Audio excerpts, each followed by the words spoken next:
एक समय की बात है, एक बार एक राजा अपने मंत्रियों की वफादारी और समझदारी को परखना चाहता था। उसने एक छोटा सा टास्क दिया जो कर्म का एक गहरा सबक सिखा गया। एक बार राजा ऐप ने 3 मंत्रियों को एक सिंपल टास्क दिया। राजा ने उन्हें एक थैला दिया और कहा कि जंगल जाओ और उसमें खाने का सामान भरो। पहला मंत्री ईमानदार और मेहनती था। उसने थैली में सिर्फ अच्छे और ताजे फल भरे।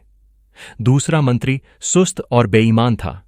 उसने सोचा कि राजा को इतना टाइम नहीं होगा जो वह देखे कि उसने क्या इकट्ठा किया है, इसलिए उसने अच्छे और सड़े हुए फलों का मिलाजुला सामान थैली में डाल दिया। तीसरा मंत्री चालाक था। उसने सोचा कि राजा सिर्फ थैली का साइज देखेगा, अंदर का सामान नहीं, इसलिए उसने थैली को सूखे पत्तों और मिट्टी से भर दिया। तीनों मंत्री अपने अपने थैली लेकर वापस राज दरबार आए और सोचा कि उन्होंने अपना काम पूरा कर दिया। राजा ने बिना थैली देखे उन्हें अलग अलग जेल में 3 महीने के लिए भेजने का हुक्म दिया। उसने कहा कि इन 3 महीने तक उन्हें कोई खाना नहीं दिया जाएगा और जो कुछ भी खाना है वह सिर्फ अपनी थैली में जो लिया है उसी से करना होगा। पहले मंत्री ने अपनी थैली के ताजे और मीठे फलों से जेल में 3 महीने गुजार दिए। उसने अपनी ईमानदारी और मेहनत के लिए खुद को शुक्रिया कहा। दूसरा मंत्री कुछ दिन तक थैली के अच्छे फलों पर जीता, लेकिन उसके बाद उसे सड़े हुए फल खाने पड़े। सड़े फलों को खाकर वह बीमार हो गया और उसने अपनी सुस्ती और बेईमानी पर पछतावा किया। तीसरा मंत्री, जिसने सिर्फ सूखे पत्ते और मिट्टी अपनी थैली में भर रखी थी, भूख से मर गया क्योंकि उसके पास खाने के लिए कुछ भी नहीं था। उसने अपनी चालाकी को समझा और अपने बुरे काम का नतीजा भुगतना पड़ा। अगर हम अपनी जिंदगी में देखें तो यह कहानी हमें एक जरूरी सबक सिखाती है। यह कर्म का कानून है। जो भी हम करते हैं उसके परिणाम को भुगतना पड़ता है।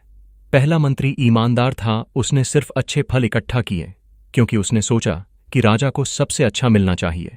उसने किसी शॉर्टकट का सहारा नहीं लिया और आखिर में उसकी ईमानदारी ने उसे जेल में जीने के लिए काफी खाना दिया। दूसरा मंत्री सुस्त और लापरवाह था। उसने बिना देखे जो मिला वह थैली में डाल दिया। उसने सोचा कि राजा को फर्क नहीं पड़ेगा। उसकी लापरवाही की सजा उसे सड़े हुए फल खाकर बीमार होने में मिली। तीसरा मंत्री चालाक था।